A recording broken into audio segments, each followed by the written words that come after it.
Bonjour à tous, donc avec enfin mes awards perso pour l'année 2013 pour la WWE. Je vous ai fait patienter longtemps, désolé, hein. J'attendais juste d'avoir le temps de faire cette vidéo là bien. Alors, puisque je vous ai fait patienter 2 mois, pourquoi pas vous faire patienter 2 minutes de plus, puisque je vais préciser 2 choses avant de rentrer dans le sujet de cette vidéo là. La première, vous l'avez peut-être lu comme moi, c'est la mort de Billy Robinson cette semaine, annoncée mardi je crois. Bon, d'habitude je reprends pas les news comme ça dans mes vidéos, mais là il s'agit d'un de mes lutteurs préférés, donc je voulais le signaler, d'autant que sa mort est un petit peu passée inaperçue. Et au-delà du fait que une légende est morte, mais bon, à 75 ans, après avoir une vie bien remplie, à la limite c'est pas si triste que ça. Mais ce qui me rend le plus triste, c'est de voir à quel point il est oublié aujourd'hui. Alors, je blâme personne, parce que moi-même je le connaissais pas il y a 2 ans, donc il n'y a pas de mal à ne pas le connaître. Mais voilà, c'est un constat qui sert à rien, mais que je voulais faire vite fait, c'est que aussi grand ait été un lutteur dans les années 60 ou 70, j'ai l'impression qu'aujourd'hui, en 2014, tout le monde s'en fout. Voilà, c'est toujours un peu triste, mais je pense que ça peut pas faire de mal de se l'entendre dire. Voilà. Alors, deuxième précision, c'est juste une petite annonce sur le futur de ma chaîne. En fait, si vous aimez bien le format de cette vidéo-là, c'est d'avoir des awards comme ça, comme résumé d'une année, eh bien sachez que je vais le faire pour des saisons du passé de la WWE, donc des années 90, donc je vais partir de 1990 et je vais avancer jusqu'à 99. Donc je ne sais pas encore exactement quand je vais faire ça, j'ai déjà revu un peu certaines années, tout ça, je ferai aussi mon top 20 pour chacune de ces années-là, donc si vous aimez bien ce format-là, restez connectés, il y aura la même chose pour des saisons du passé. Voilà, maintenant je vais pouvoir parler du sujet de cette vidéo-là, et avant de rentrer dans les awards à proprement parler, juste une précision concernant NXT, qui a un statut un peu particulier quand on parle des awards de la WWE. Alors, je vais le dire tout de suite. Je prends en compte NXT, ce qui s'est passé à NXT lorsque des lutteurs du roster principal sont allés faire des choses à NXT. Et je prends en compte éventuellement aussi les matchs de NXT dans le top 20. Mais sinon, je ne vais pas prendre en compte les lutteurs NXT dans mes awards, que ce soit pour les surutilisés, sous-utilisés, rookie de l'année. Pour moi, un rookie, ça va être quelqu'un qui démarre dans le roster principal, par exemple. Donc voilà. Donc juste, au cas où il y aurait des incompréhensions, que ce soit dit. Voilà. Et puis avant de rentrer dans le premier award, juste, je vais faire une partie maintenant qui va s'appeler en gros ce qu'on va retenir de l'année 2013. Donc allons-y avec ça tout de suite.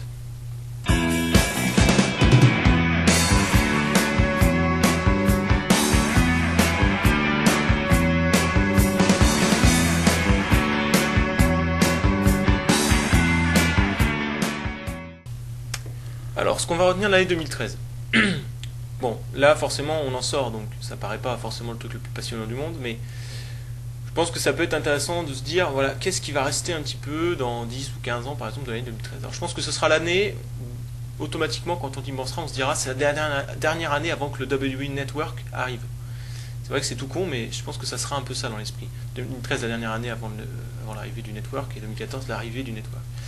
Bon, ce sera aussi l'année, je pense, où Daniel Bryan a explosé comme le lutteur avec les plus grosses pop et la plus grosse star du roster. Enfin, star, disons le gars qui est le plus populaire. On se rappellera aussi peut-être de cette année-là comme l'arrivée de la Wyatt Family. S'il se trouve qu'ils aient un impact sur un long terme, ça peut aussi être quelque chose de mémorable. Tout comme une année mémorable pour The Shield, puisque ce sera certainement la seule année où on aura The Shield en entier toute l'année. Et puis ce sera aussi l'année où on aura réunifié les deux titres poids lourds à nouveau. Mine de rien, ça aussi, ça reste quelque chose de marquant. Donc il s'est passé quand même des trucs qui vont un peu marquer, si vous voulez, l'histoire cette année-là. Il y a un autre truc beaucoup plus historique, en fait, qui s'est passé en 2013, et que vous n'avez peut-être pas fait attention, c'est qu'en fait, la WWE a réussi à faire quelque chose cette année, en 2013, qu'elle n'avait pas réussi à faire depuis 1999. Donc là, je vous laisse 2 secondes pour essayer de réfléchir qu'est-ce que ça peut être.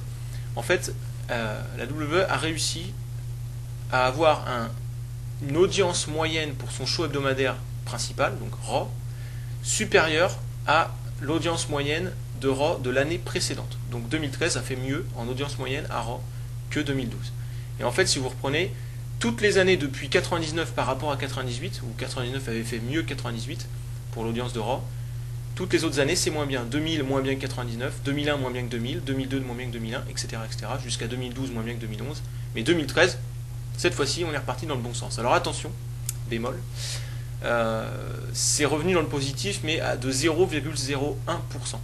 On est passé d'un rating de 3, bon, c'est un indice, hein, donc ça ne veut rien dire en soi, à un indice de 3,01. Donc c'est le plus petit écart possible sans qu'on parle d'une stagnation. Maintenant, si on regarde un peu plus dans le détail, on se rend compte que le rating moyen, l'audience moyenne est calculée sur le nombre de spectateurs sur l'ensemble du programme. Or 2013 c'est la première année où Raw dure 3 heures toute l'année. On avait basculé sur un format de 3 heures en juillet 2012. Donc finalement, avoir un programme plus long et avoir une toute petite augmentation, je pense que c'est quelque chose qu'on peut considérer comme une forme de succès. Donc voilà, c'est quand même pas mal. Et puis de toute façon, lorsque ça avait basculé dans le mauvais sens en 2000 par rapport à 99, ça s'était fait de quelques 0,02% et un truc comme ça. Mais ensuite, c'était une tendance qui s'était aggravée au fur et à mesure des années. Donc peut-être que là, c'est le début d'une tendance qui va se basculer vers le positif chaque année. Qui sait? En tout cas, c'est historique, donc je voulais le préciser. Alors maintenant, est-ce que ça se traduit par une année positive et de qualité d'un point de vue, on va dire, fan un peu plus poussé comme moi et certainement vous aussi, puisque vous regardez quelqu'un qui vous parle de catch, j'imagine. Moi, je pense que oui. Bon, il y a toujours les défauts, notamment en termes de storyline et tout ça, de logique sur le long terme. Il y a des choses un petit peu débiles, comme par exemple Mark Henry qui fait un turn sur Cena de bâtard. J'en parlerai tout à l'heure dans les moments de l'année. Et puis que 2 mois après, il fait équipe avec lui contre The Shield ou ce genre de truc. Bon, il y a des choses un petit peu obscures. Mais c'est surtout en termes de match, je trouve que depuis justement le passage de Raw à 3 heures, on peut avoir l'assurance d'avoir au moins 2-3 matchs dans les shows hebdo chaque mois de très très bonne qualité qui peuvent faire partie du top 20. Et d'ailleurs, j'ai un des top 20 les plus nourris en match hebdo. Et il y en a encore plein d'autres en réserve quand on prend Main Event, SmackDown, etc., etc. Ça, c'est peut-être pas arrivé depuis très longtemps. Donc, d'un point de vue vraiment match, c'est une des meilleures années depuis, je dirais, au moins 2008, voire peut-être même, il faut remonter à 2006-2005 pour avoir une année comparable. Donc c'est quand même vraiment solide. Voilà, en tout cas, je pense que ça a été une année bien meilleure que 2012, 2011, etc. Voilà, voilà. Bon, j'attaque avec le premier award, le seul award négatif surutilisé de l'année. Allons-y.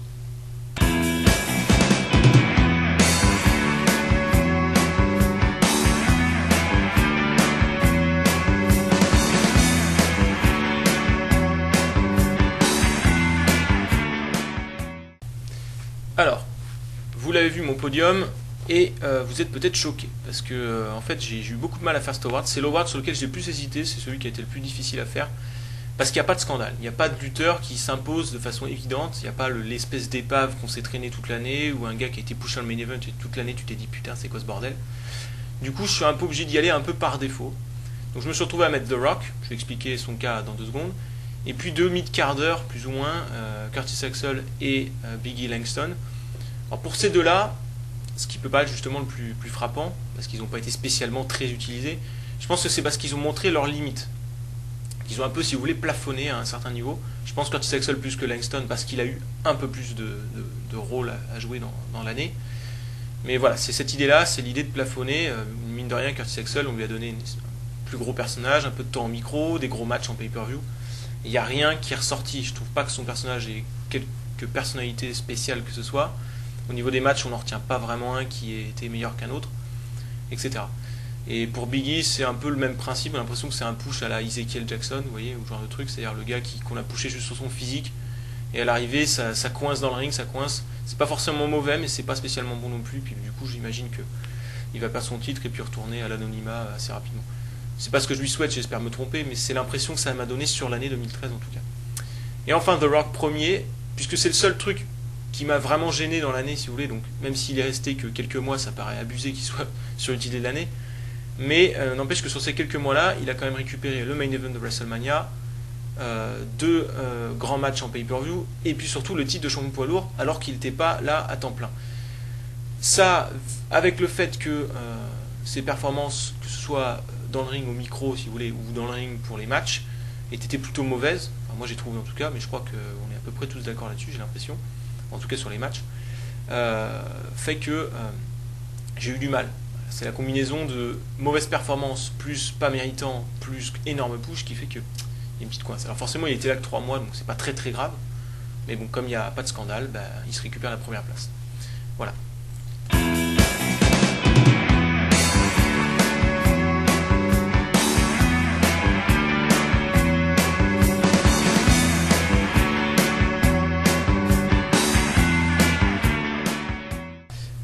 Alors, sous-utiliser, c'est pas évident non plus, ceci dit, parce qu'il y a beaucoup de lutteurs qu'on aurait, je pense, tous aimé voir un peu plus, et c'est difficile de savoir dans le lot lesquels ont finalement, sur le peu qu'on leur a donné, été les meilleurs. Alors j'aime bien prendre aussi dans le sous-utilisé ceux qui, a priori, font bien réagir le public, ont une gimmick qui ressort bien et tout ça, et pourtant jamais récompensé.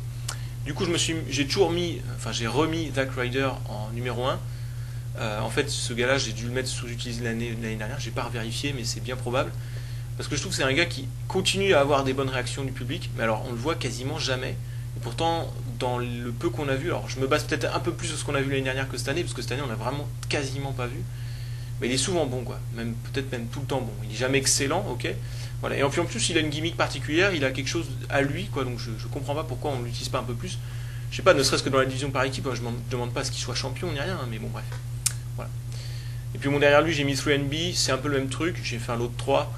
Mais dans ce groupe de 3 personnes, il y a vraiment des gars qui, à mon avis, pourraient faire des trucs beaucoup plus intéressants que ce qu'on leur donne. Voilà. Et puis surtout, je trouve qu'ils ont l'air d'être en forme, motivés, tout ce que vous voulez. Et puis bon, rien. Et puis troisième, j'ai mis Queen. Ah oui, Wade Barrett. Alors là, c'est un peu. Lui, c'est vraiment l'incompréhension, quoi. On a l'impression qu'ils ne savent pas quoi faire avec lui. Il a quand même été un champion intercontinental, mais champion intercontinental, on a l'impression pour rien. C'est comme si c'était un règne, histoire de dire tiens, allez, vas-y, occupe-toi. Mais je sais pas, il n'y a rien avec lui, alors que il y a quelques temps on le voyait vraiment comme un main eventer, et moi je suis un peu resté sur cette impression là. Pour moi c'est un gars qui a une aura de gars vraiment fort, mais il n'est pas booké comme ça, et ça me frustre pas mal, surtout qu'il est très bon au micro, et voilà, qu'il a une touche personnelle, enfin bref.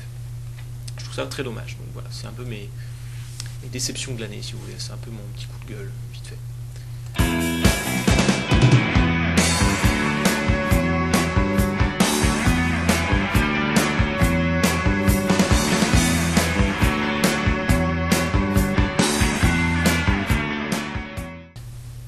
Alors, début, retour de l'année. Avant de parler des 3 qui sont sur le podium, juste, je prends surtout en compte en fait le moment des débuts, ou disons le match où ils ont fait leur début, ce genre de truc. Mais il y a un retour cette année qui a été marquant, en ce qui me concerne, c'est le retour de Goldust à un super bon niveau, avec Cody Rhodes en équipe notamment. Bon voilà, c'est sur une longue période et tout ça, donc je le prends pas en compte dans cet award là, mais voilà, mention honorable, très honorable, parce que je crois que Goldust a fait une de ses meilleures années en carrière quasiment. Aujourd'hui, alors qu'il est censé tout casser, ça se voit pas. Voilà. Alors, mes retours de l'année, bon, j'ai mis le retour avec l'espèce de feinte de retraite, puis en fait il turn de Mark Henry, que je trouve génial et qu'on verra dans les moments de l'année. Voilà, il y a eu dans ce truc-là émotion. Donc, voilà, il a super bien fait son segment micro, surprise et teasing pour un match. C'est assez dommage que finalement il soit pas devenu champion, mais je le comprends complètement. Mais du coup, ça aurait rendu ce moment-là encore plus fort. Donc, voilà. C'est vrai que quand tu as un moment de cette qualité-là, tu as envie que ça aille au bout et que ça se transforme vraiment en quelque chose. Bon, voilà. Mais c'est aussi parce que j'aime bien Mark Henry et je me suis ouvert un intérêt pour ce gars-là que très récemment. Mais voilà, j'ai trouvé ce moment-là vraiment excellent en soi, moins dans l'utilisation de ce moment-là sur le long terme. Et puis ensuite, donc, les débuts de la Wyatt Family avec toute cette gimmick. Bon, moi j'aime bien le début des clans, c'est vrai que maintenant qu'on a The Shield, donc c'est peut-être un peu moins voilà, affolé sur ce début-là, mais c'était quand même fort aussi, et puis avec cette entrée particulière et l'impact qu'ils ont eu tout de suite, voilà, je trouve que c'était quand même très intéressant en soi, rien qu'au moment où ils sont arrivés pour la première fois, avec aussi toutes ces vidéos un peu promo, là, les vignettes avant qu'ils arrivent, tout ça. Donc voilà, c'est une espèce de concept. Et puis enfin Fandango, mine de rien, avec son match à WrestleMania, que j'avais trouvé très bon, très prometteur, même si ça n'a pas du tout été confirmé ensuite. Quelqu'un qui incarne bien une gimmick pas évidente, voilà, il gagne contre Jericho à WrestleMania, c'était quand même assez fort. Bon, ils n'ont rien fait avec lui après, donc tant pis. Mais voilà, c'était pas mal. Bon, il n'y a pas eu beaucoup de grands retours. D'habitude, on a toujours un énorme retour de l'Undertaker ou ce genre de truc. Ou je sais pas, les débuts de Brock Lesnar, vous voyez, l'année dernière, où le mec il arrive, enfin le retour plutôt, il torche tout. Enfin, on n'a pas eu un truc comme ça hyper fort en fait, à part peut-être Mark Henry, mais c'est un peu particulier. Donc voilà. Un petit peu faible cette année sur Twitter là. Mais bon, pour les autres, ça sera mieux.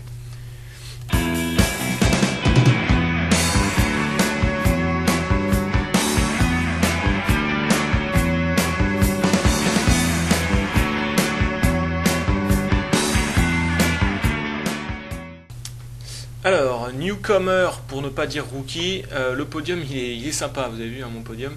Voilà, la Wyatt Family en entier. Alors, l'ordre, il suit à peu près les lutteurs qui m'ont le plus intéressé dans le clan. Donc forcément Bray Wyatt en numéro 1 parce que c'est tout le temps lui qui est au micro, donc déjà ça lui donne ça en plus. Mais j'ai mis quand même Eric Rowan devant Luke Harper, même si à la base c'était plutôt l'ex Brody Lee qui allait plus m'intéresser, mais je l'ai trouvé plus intéressant finalement l'autre, donc bref. mais bon, c'est kiff-kiff. Toujours est-il qu'il n'y a pas eu beaucoup de nouveaux venus cette année, à part la Wyatt Family, puisque j'ai noté Fandango, mais comme ils n'ont rien fait avec lui, voilà, et Big E, si vous voulez, même si il a fait longtemps le garde du corps de Ziggler, donc c'est un peu particulier. Mais comme je l'en ai parlé tout à l'heure, j'ai pas tout aimé, loin de là, de Big E. Donc voilà. Et puis finalement aussi, ces trois-là, la Wyatt Family, c'est ceux qui offrent qui ont offert le plus de satisfaction concernant le futur. Alors que peut-être Fandango, il a bien démarré, puis ensuite il est tombé. Et Big E, c'est un peu pareil, même s'il finit l'année champion US. Moi, j'ai eu l'impression de voir ses limites, donc il m'intéresse pas plus que ça pour la suite. Alors que les trois de la Wyatt Family ont l'impression que tout ce qui va leur arriver de plus grand, c'est pour 2014, quoi. Donc voilà. D'où c'est cet award. Je ne vais pas m'attarder puisque c'est, je pense, assez logique.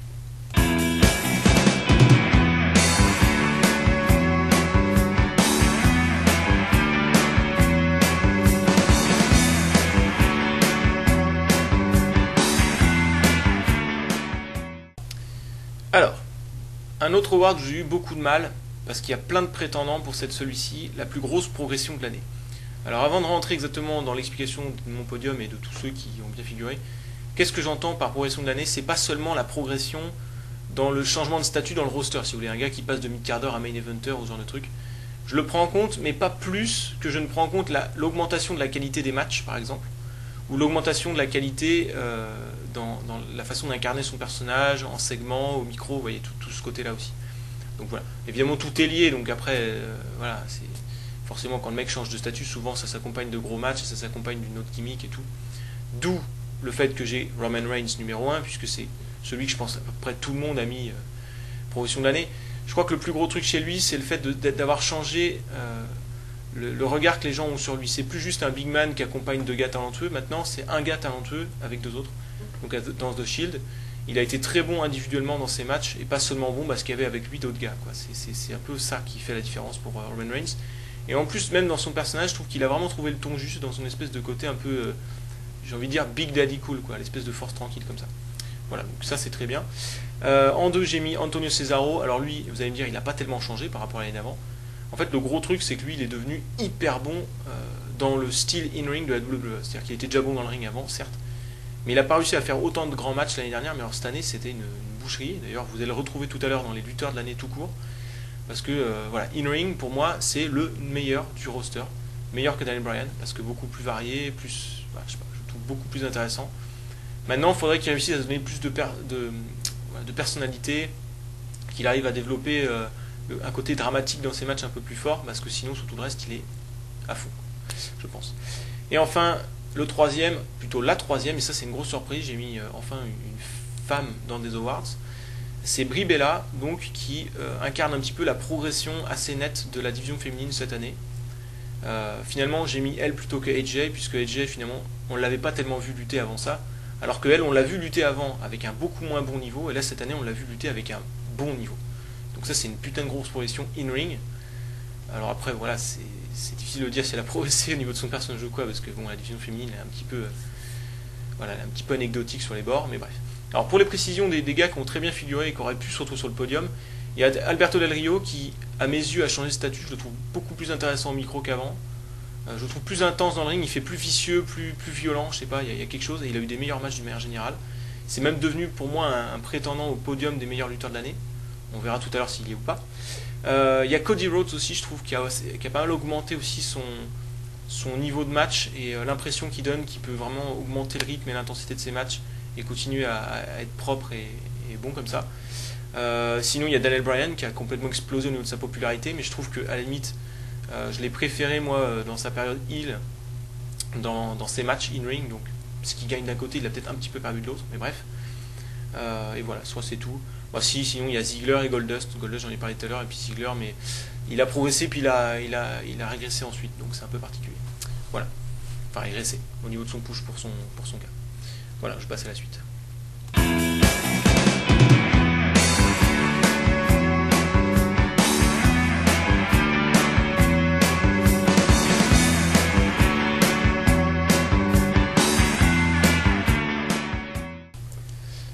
Alors, meilleur en segment, et non pas Mike Skills Award ou meilleur au micro, parce que je prends pas seulement en compte les moments où il parle, mais aussi tout ce qui est le jeu d'acteur quand quelqu'un d'autre leur parle, ou des situations comme ça où bon, ils vont pas forcément avoir le micro en main, mais ils vont quand même être là à pas faire un match, mais autre chose.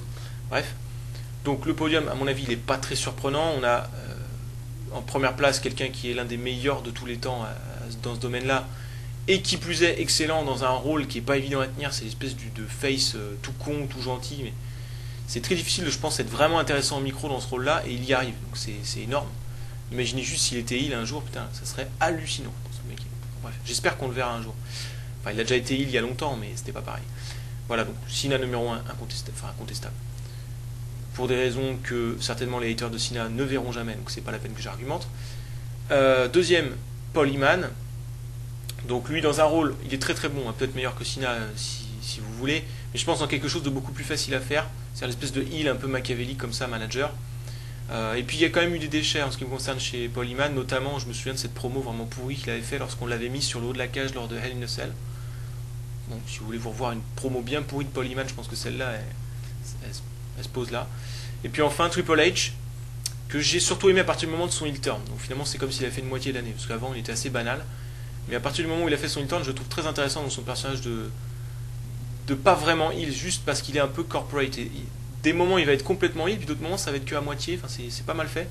Et je pense qu'il est un gros responsable de l'augmentation de la popularité de Daniel Bryan, à travers tout ce qu'il dit sur lui. Et il y a une grosse maîtrise ici justement de la frustration des fans qui fait augmenter la popularité d'un lutteur. Donc voilà, il y est pour beaucoup. Petite mention honorable, histoire de, déjà à CM Punk, puisqu'il a été bon aussi et qu'il n'est pas loin du podium, mais surtout à Zeb Colter. Bon, j'allais pas le mettre sur le podium, c'est très anecdotique, c'est voilà, c'est toujours un peu la même chose, mais j'ai trouvé ces petits speeches très bien foutus. Voilà. Voilà. Dans le côté heel, un peu connard, c'était pas mal. Et ce qui est toujours gênant, c'est que parfois le public réagissait positivement à ce qu'il disait, alors que c'était censé être un discours de heel. Bon, c'est les États-Unis, hein, c'est comme ça. Bref.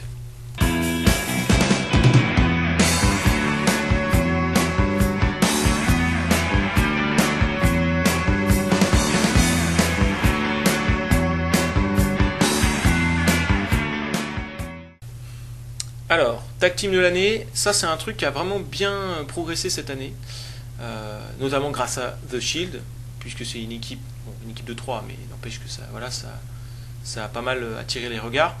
Mais aussi, voilà, l'accompagnement d'équipes qui ont duré un bon moment cette année, donc les Usos qu'on fait toute l'année, Hell No qui a fait quand même une bonne portion, et qui a plus ou moins été remplacé par The Rhodes Family dans le rôle de deuxième grosse équipe avec The Shield, enfin, la principale équipe de face.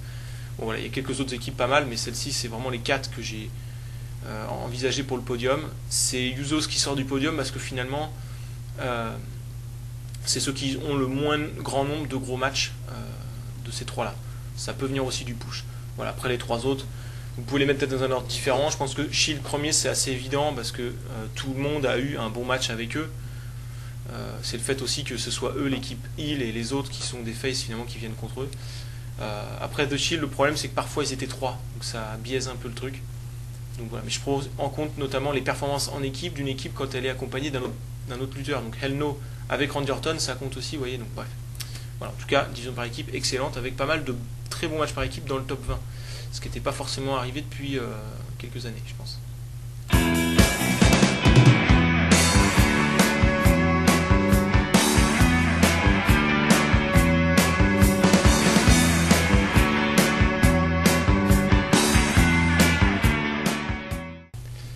Alors, rivalité storyline de l'année, c'est pas trop évident parce que c'est pas le point justement sur lequel la WWE est au top.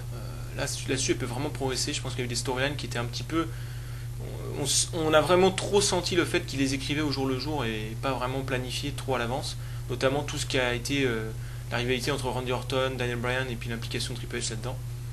Donc ça, c'était un peu raté. Mais au rayon des trucs bien réussis, il y a quand même eu l'histoire avec la Rhodes Family, donc Cody, Goldust et aussi Dusty Rhodes, et leur match contre The Shield d'un côté, celui avec Randy Orton, le truc ils se font virer, etc.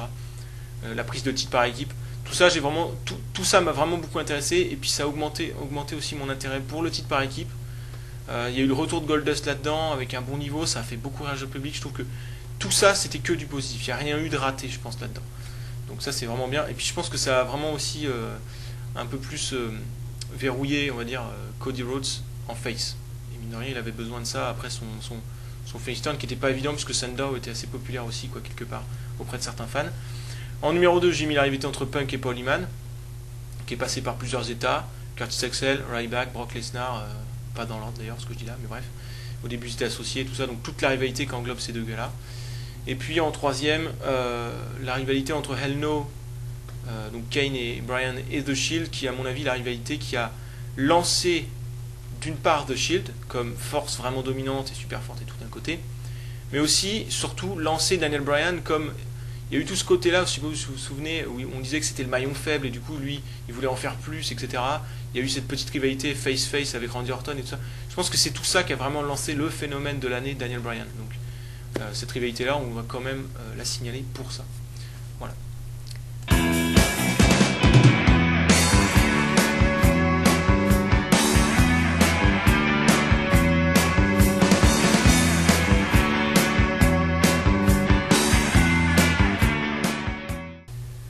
Alors, pay-per-view de l'année, bon, SummerSlam premier, évident. Deuxième, Money in the Bank, je pense que c'est assez net aussi. C'est surtout sur le troisième que j'ai plutôt hésité.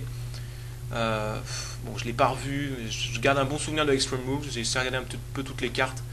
Il y avait Extreme Rules, Payback, WrestleMania dans une peut-être un peu moindre mesure et TLC qui était à peu près regroupé à peu près à un même niveau. Donc bon, j'ai opté pour Extreme Rules, c'est pas très intéressant. Ce qu'on peut plutôt dire, c'est qu'il y a eu une très bonne période, je trouve, entre justement Extreme Rules et SummerSlam. Donc finalement les trois meilleurs pay-per-views sont regroupés dans une période de 5 mois, un truc comme ça. Et alors après SummerSlam par contre il y a une série de mauvais pay-per-view, donc c'est assez bizarre cette année-là, si on peut pas dire que d'un point de vue pay-per-view en soi elle était spécialement meilleure que les autres. Pourtant j'ai dit que c'était une meilleure année que au moins 2012, 2013, 2012, 2011, etc. En fait la différence c'est surtout fait sur les shows hebdo, et notamment les bons matchs des shows hebdo. Voilà, l'occasion de le préciser à nouveau.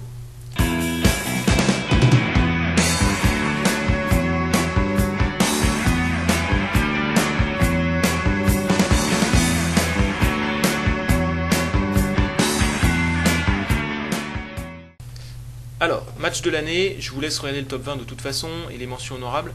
Ce qu'on peut remarquer, c'est que j'ai compté, donc j'ai mis un match de NXT, 2 matchs de SmackDown, 2 matchs de Raw et je crois 4 ou 5 matchs de Main Event. Donc il y a quasiment la moitié de mon top 20, je crois qu'il y a 9 matchs sur 20, donc presque la moitié, qui proviennent de shows hebdo. Ça c'est un truc qui n'a pas dû arriver beaucoup dans l'histoire de la WWE, franchement c'est vraiment spécial. Et voilà, alors vous avez peut-être vu que j'ai changé des notes que j'avais mises au moment de faire mes reviews ou quoi, voilà, au deuxième visionnage. Il faut savoir que c'est ce qui m'a pris du temps en fait pour faire cette vidéo là, c'est que je voulais revoir une seconde fois tous les matchs et aussi voir pas mal de matchs que j'aurais pu rater. Donc j'ai vraiment pris mon temps parce qu'il y en avait plein, j'en ai encore plein d'autres en réserve. Voilà, donc il y a vraiment énormément de profondeur en fait dans la qualité des matchs, et aussi si on regarde dans les lutteurs impliqués dans ces matchs là, on n'a pas 2-3 lutteurs qui cartonnent le top 20, et puis voilà, comme on avait pu avoir dans certaines années avec Bret Hart ou Shawn qui torchait le top 20. Là c'est varié, on n'a pas tant que ça de Daniel Bryan, on n'a pas tant que ça de Antonio Cesaro par exemple, qui étaient les meilleurs in-ring je pense. Voilà, on trouve pas mal de Shield, mais pas plus que non plus, on a du Del Rio, on a du... Bref, voilà, c'est varié même à l'intérieur dans le profil des matchs. C'est vrai que c'est pas aussi varié que ça aurait pu être, c'est pas aussi varié que peut-être que le Puro par exemple, mais voilà, c'est quand même plaisant. Donc j'espère qu'ils continueront sur cette lignée-là, notamment avec le show Main Event, qui a vraiment été très bon. Je pense que ça doit être très motivant en fait pour les lutteurs d'avoir 20 minutes de temps d'antenne, donc à Main Event, pour faire un match où leur but c'est de faire le meilleur truc possible, quoi. Et du coup ça a donné quelques trucs vraiment solides avec des gars qui sur le reste de l'année n'ont pas eu tant d'occasions que ça, notamment Kofi Kingston par exemple, ou Cesaro. Donc voilà, très bonne année d'un point de vue nombre de très bons matchs, donc de matchs que je mettrais à 3,5 et plus. Il y en a vraiment plein, je dirais qu'il y en a peut-être bien une quarantaine, ce qui est quand même vraiment fort. Pour une fédération toute seule, je sais même pas si j'en ai une quarantaine pour le Puro, ou si peut-être, mais vous voyez, alors que c'est un ensemble de fédérations, ça serait pas évident. Donc, ça c'est vraiment balèze.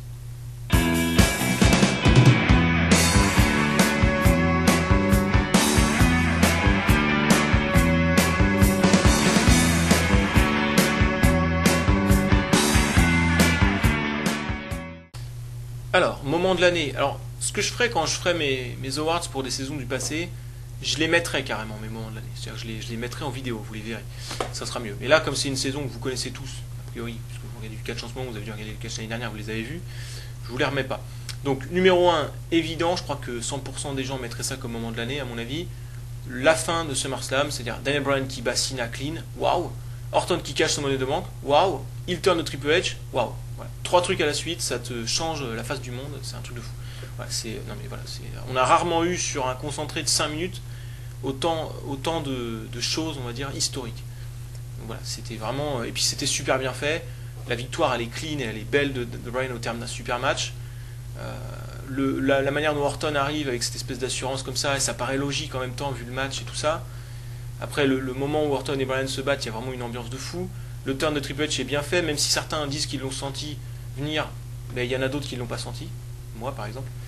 Et puis la gueule de Triple H après et de Orton, je sais pas, il y a quelque chose de vraiment un petit peu dégueulasse, mais c'est ce qu'il voulait faire, donc c'était vraiment bien foutu.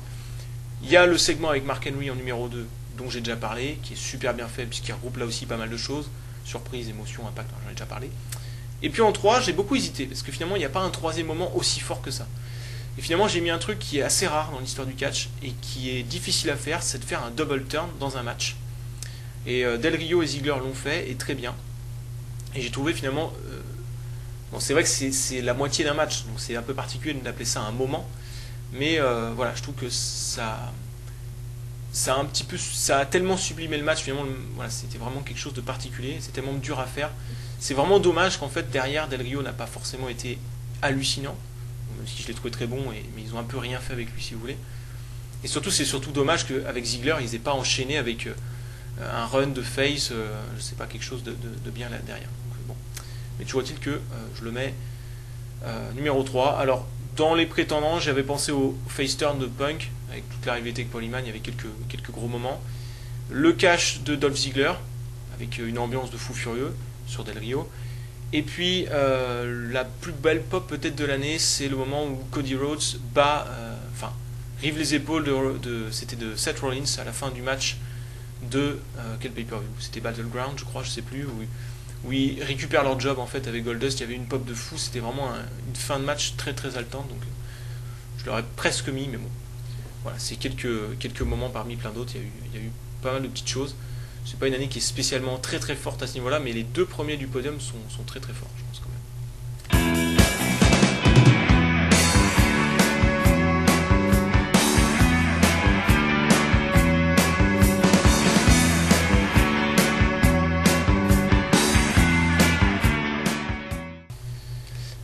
Alors, lutteur de l'année, j'ai mis Cena sur le podium. Et oui, j'ai osé.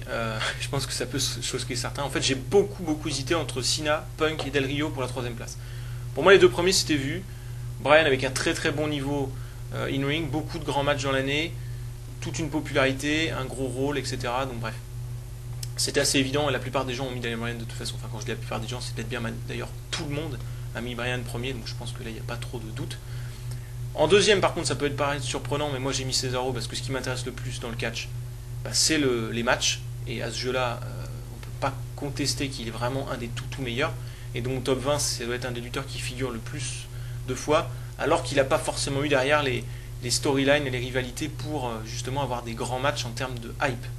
Et malgré tout, des matchs sont restés, donc on peut vraiment être sûr que c'est grâce à ses performances in-ring. Et lui, il en a plein d'autres derrière aussi. Il a le match contre Sami Zayn, par exemple, à NXT ou des choses comme ça qui ne figurent pas dans le classement, mais qui sont d'autres très très bons matchs dans mes mentions honorables. Alors numéro 3 du coup, donc j'ai hésité entre Cena, Punk et Del Rio. C'est difficile, ils ont tous les trois pas mal de très gros matchs et aussi quelques ratés. Donc voilà, donc Punk notamment avec Ryback, tous ces matchs avec Ryback ont été ratés et avec Curtis Axel. Mine de rien, Cena a mieux réussi contre Ryback, donc ça peut faire jouer un peu la balance en sa faveur. Avec The Rock, ils se sont tous les deux craqués. Je dirais que Cena a aussi l'avantage par la qualité de ses segments micro et du fait aussi que on lui tombe beaucoup plus vite dessus dès qu'il fait un truc moyen, alors que CM Punk on est gentil. Et je pense que du coup ça m'a peut-être moi-même influencé en me disant, ça se trouve, si j'arrive à me dire qu'ils sont kiff-kiff, c'est que CM Punk a été moins bon que ce que je crois, parce qu'on a moins appuyé à dire sur les forums notamment, tiens il a raté, etc. Donc voilà. Et pourquoi Del Rio en dessous du coup de Cena, voilà, parce que bon, là j'ai plus ou moins expliqué la différence entre Cena et Punk. Parce que finalement, Del Rio, il y a eu beaucoup de matchs aussi un peu banals, quoi, donc, qui sont pas ressortis du lot.